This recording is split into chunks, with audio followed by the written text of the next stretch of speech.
Bendiciones del Altísimo a todos ustedes. Hoy lunes 8 de agosto. La lección que discurre es la lección número 7, Esperanza indestructible.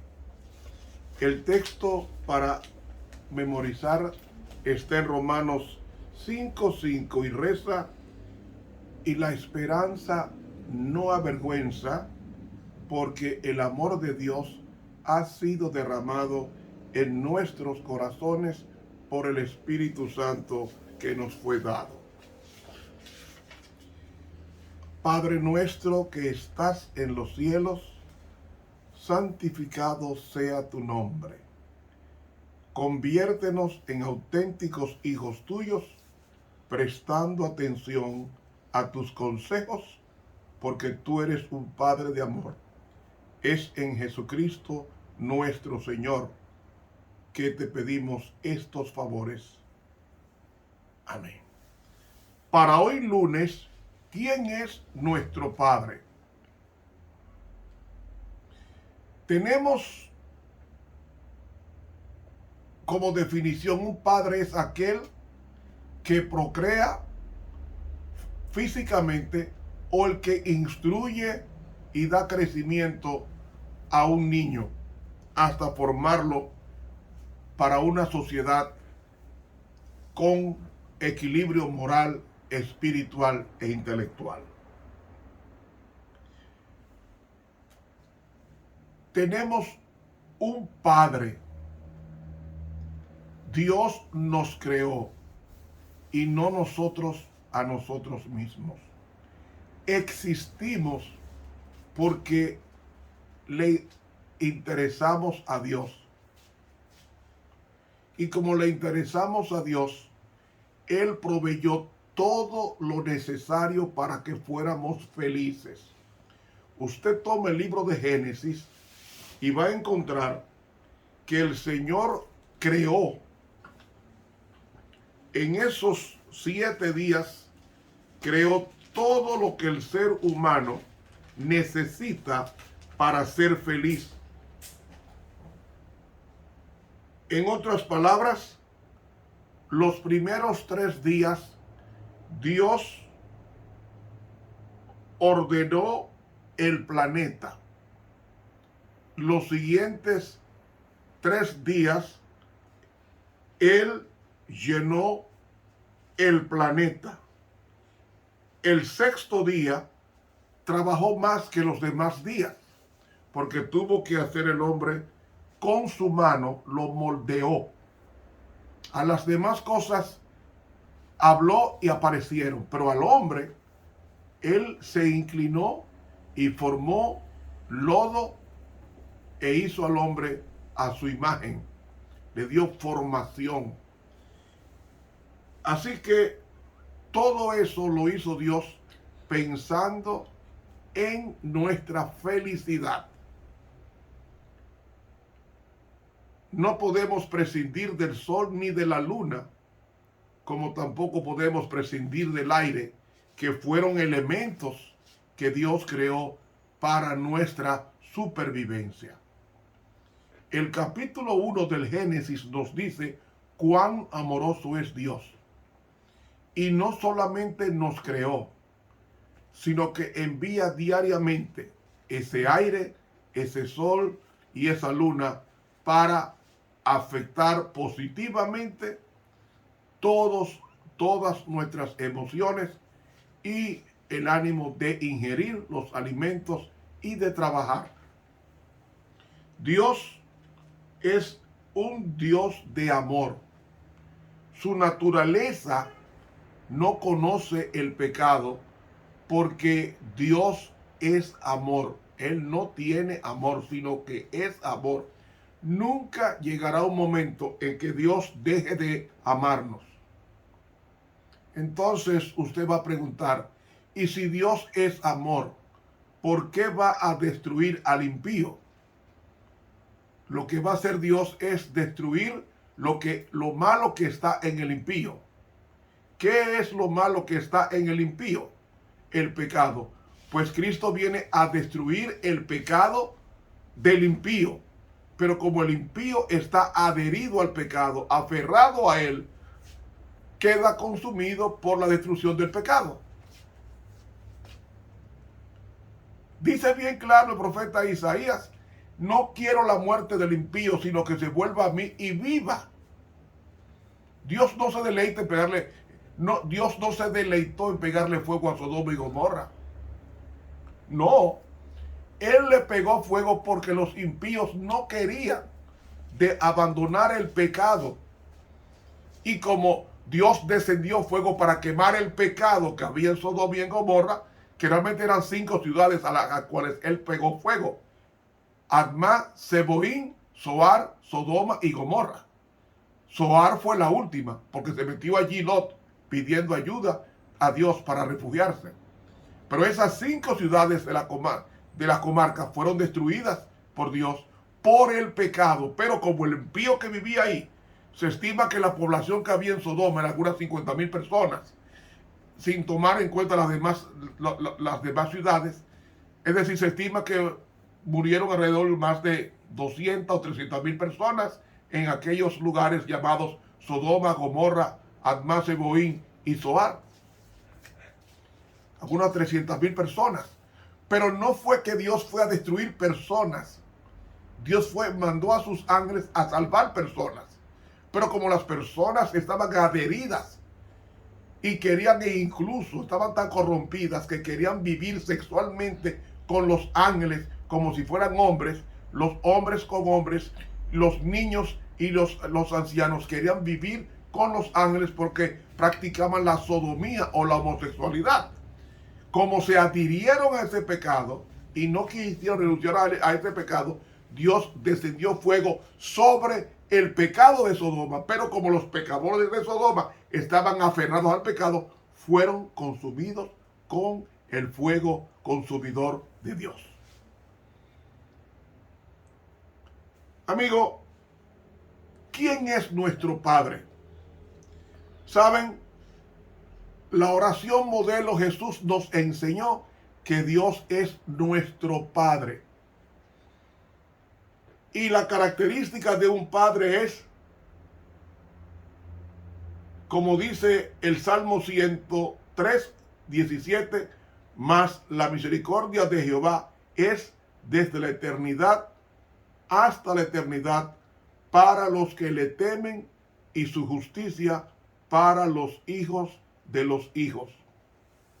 Y el Salmo 106, versículo 1 dice: aleluya, dad gracias a Jehová, porque es bueno, porque para siempre es su misericordia. Entonces, una característica de Dios es que su paciencia y su bondad, su longanimidad es eterna. Quien le pone límite a la longanimidad, al espíritu de perdón de Dios, es el hombre. Y el hombre se ve condenado cuando rechaza la oportunidad de cambiar. Otra característica de un Padre eterno, de un Dios nuestro, es el Salmo 138, que nos dice: en el día que invoqué, me respondiste, me hiciste valiente con fortaleza en mi alma. Es decir, un padre es aquel que está dispuesto a que sus hijos se le acerquen. Tercero, Dios nos ama aunque seamos malos, porque siendo aún pecadores, como dice Romanos 5:8, Dios muestra su amor para con nosotros en que siendo aún pecadores, Cristo murió por nosotros. Es decir, Dios nos ama independientemente de nuestra condición espiritual, económica o moral. Otra característica buena de Dios Padre es que nunca dejará de amarnos. Nunca. Aunque hagamos lo malo, Él nos amará. ¿Y por qué va a destruir a los malos? Como dije al principio, destruirá a los que se aferran al pecado, porque su función es destruir el pecado. La raíz y las ramas serán afectados porque se aferraron al pecado, a vivir una vida independiente de Dios. Otra cosa que tiene Dios Padre es que siempre piensa bien en nosotros. Siempre busca lo mejor en nosotros. Porque en Mateo 7:11 nos dice, si vosotros siendo malos sabéis dar buenos regalos a sus hijos, cuánto más nuestro Padre Celestial que está en los cielos dará cosas buenas a los que le piden. Dios quiere darnos todo lo que pidamos siempre y cuando nos convenga. Sus manos están llenas de dadivosidad. Otra cosa, y aquí quiero detenerme, Dios te ama lo suficiente para corregirte. Es decir, si tú quieres que tu hijo salga un delincuente cuando crezca y cuando sea joven o adulto, déjale que haga todo lo que quiera. No lo corrija. Que haga todo lo que quiera. Y te garantizo que ese hijo tuyo saldrá delincuente. Hermanos, Él te ama lo suficiente para disciplinarte. Por eso dice Proverbios 3:11, hijo mío, no rechaces la disciplina del Señor, ni aborrezca su reprensión, porque Jehová, a quien ama, reprende como un padre al hijo, en quien se deleita. Yo le enseñé a mis hijos lo malo que es el alcohol o el licor, y lo malo que es el tabaco, y lo malo que es la droga. Le enseñé por qué era malo y por qué ellos tenían que huir de esas cosas. Y yo cumplí mi función como padre. O como padres, nosotros debemos cumplir nuestro deber cuando se está formando el carácter del niño, que el carácter se forma en un niño. A los 5 años ya tiene su identidad definida. Por eso es, como dice Proverbios 13:24, el que escatima la vara aborrece a su hijo. O sea, la corrección, más el que lo ama, lo disciplina con diligencia. Por eso es que Dios usa el crisol para purificar al metal. Nosotros no somos ramas, ni somos madera. Para Dios somos metal precioso. Y el metal precioso se purifica con el crisol, es decir, en la alta temperatura. Como he repetido otras veces, el oro es uno de los metales que más temperatura necesita para desprender la escoria que está adherida o aferrada al oro. Es a una temperatura de 1064 grados Celsius que se desprende el oro, la escoria. Es decir, los cristianos que son probados es porque son oro para Dios con escoria y quieren desprenderlas para que se refleje plenamente la imagen de su Creador, de su Padre Celestial. Hermano, cuando Dios probó al patriarca Job, en los 38 capítulos de Job no aparece Dios hablando. Desde el capítulo 3 hasta el capítulo 38 no se oye a Dios hablando. Hay un silencio en la situación difícil y acrisolada de la vida que estaba pasando el patriarca Job. Y cuando desde el capítulo 1 y el capítulo 2 nos habla de la prueba que Dios envió a Job, y desde el capítulo 3 comienzan las vicisitudes y las quejas y los reclamos, tanto de Job como de los 3 amigos, de los amigos de Job, que fueron 4. Entonces, en el capítulo 38 y en el 39, Dios hace 64 preguntas a Job. Y en el capítulo 40 le hace 24 más. Es decir, le hace 84 preguntas a Job para que él contestara. ¿Dónde tú estabas cuando yo hice el universo? Las Pléyades, ¿dónde tú estabas? Entonces Job, en el capítulo 40, después que él aprende en la disciplina y en el crisol de la prueba que él pasó, perdiendo sus hijos, perdiendo a su esposa, perdiendo sus amigos, perdiendo su hacienda, perdiendo todo, la salud.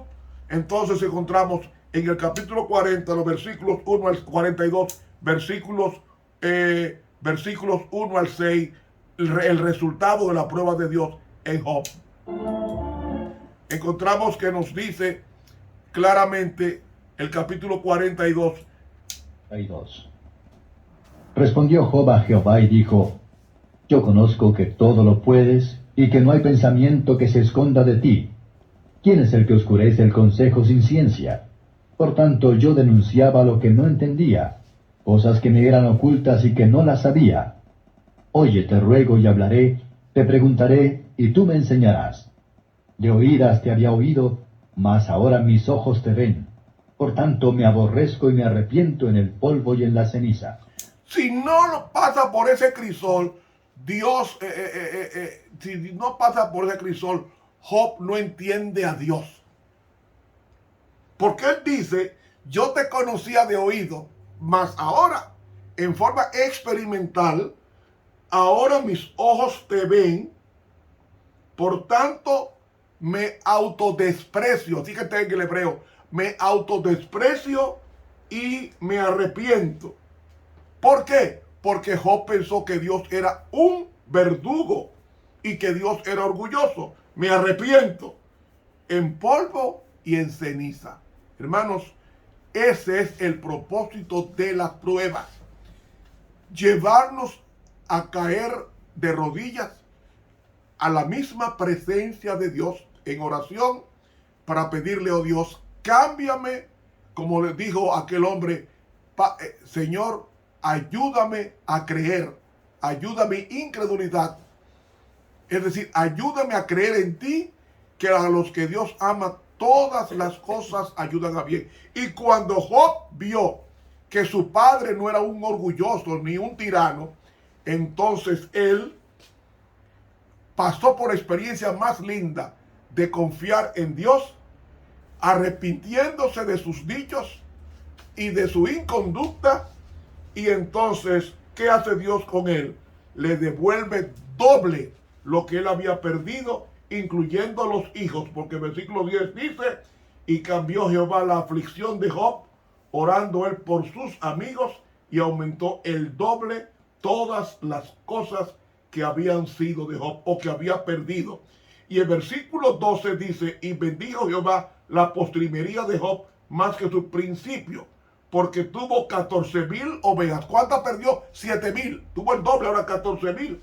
Y 6,000 camellos y 1,000 yuntas de bueyes y 1,000 asnas. O sea, Dios le duplicó lo que Satanás le había quitado. Cuando se mantuvo confiando en Dios, esperando en Dios y confesando su culpa. Y dice que tuvo 7 hijos y 3 hijas. Una llamó Yemimá, que significa paloma. La otra Kesia, que significa canela. Y la tercera Kerenjapú, que significa cuernos de afeites. Y dice que no se vieron mujeres más lindas, más hermosas que las hijas de Job en toda la tierra. Y después de esto vivió Job 140 años y vio a sus hijos y a los hijos de sus hijos hasta la 4ª generación. Eso es el propósito de Dios con las pruebas. Capacitarnos para vivir no 140 años más,